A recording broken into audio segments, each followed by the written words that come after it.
satisfies the elements of a criminal offense like this one? Ito yung tanong daw. Attorney Loto, Ay, glotok dia. based on your finding, based on your affidavit of investigation, did the Vice President commit a crime? Sabi hiya po aning. Based on our Objection, findings. Your Honor, leading and calls for conclusion of law. Based on his investigation, let the witness answer. Sustained, but the presiding officer will ask the Masuko siya question. nganong masuko man si ligutan og i-object no nga naamag yun ay objection mga galadas korte. Masuko siya gi mo kuan dayon mo singhag dayon may kailang. Sige, padayon dia. Kini si ligutan kay kadugan na ligutan na apelyido ni lagutan na. Ay. Sige, sustain. Based on your investigation, Attorney Loto, Yes, sir. was Yes, there Your Honor. enough basis to file a criminal complaint, as you did, for the crimes you charged the Vice President with? Prima facie evidence only, ha? Not as to whether or not she indeed committed it or not, because only a court of justice can determine that. Yes, Your Honor. Based on our findings, we believe that the Vice President committed the crime of great threats and inciting to sedition. Only insofar as satisfying the requirement of prima Prima facie facie evidence sufficient to file a case. Prima facie evidence with reasonable certainty of conviction. Yawa no?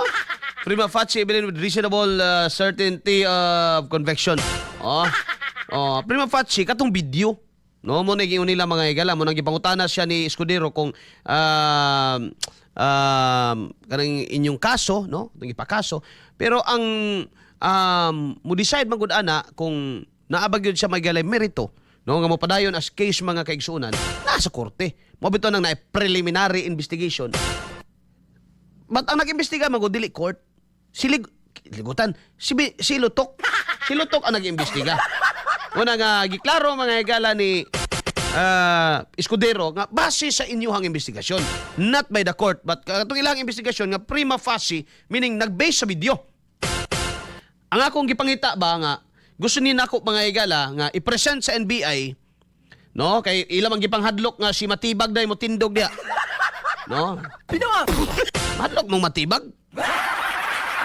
no? Ang nindot may galang ilang i-present dia, ipakita nila kaning tawhana ni. Mao ni ang assassin nga gi-hire. Kana mo pinakanindot. No?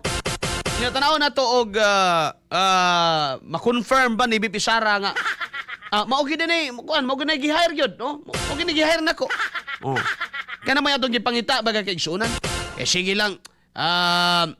Naabay basihan niya. Ang basihan kadto pong video. Balik-balik. No? Balik-balik ka video. Abtan di ay ni og barangay election ang impeachment trial, sir. Abtan. No, abtan ni.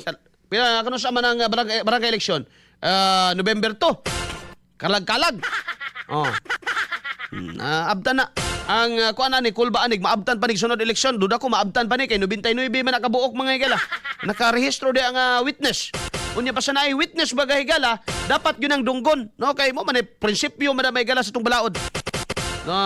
Kinahanglan nimo paminaon ang both parties, mga kaigsunan, no? Di pwede nga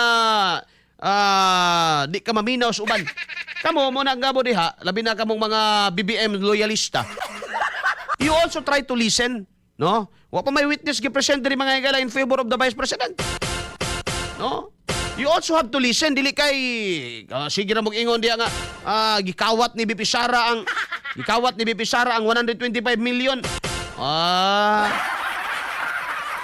Katong confidential fund niya gikan naman sa BBM. Alkansi kay taning kalakiha kay ang gasto sa impeachment may 70 million ang adlaw. Tulo ka adlaw 2 milyones. Ang gipangita 125 ra. Ay sila nga dili man ni kuan dili ni 125 600 daw ni. Ay butang lang nato 600. O di pag sa impeachment may napulo ka adlaw 700,000 na wa na. Lugi na ta.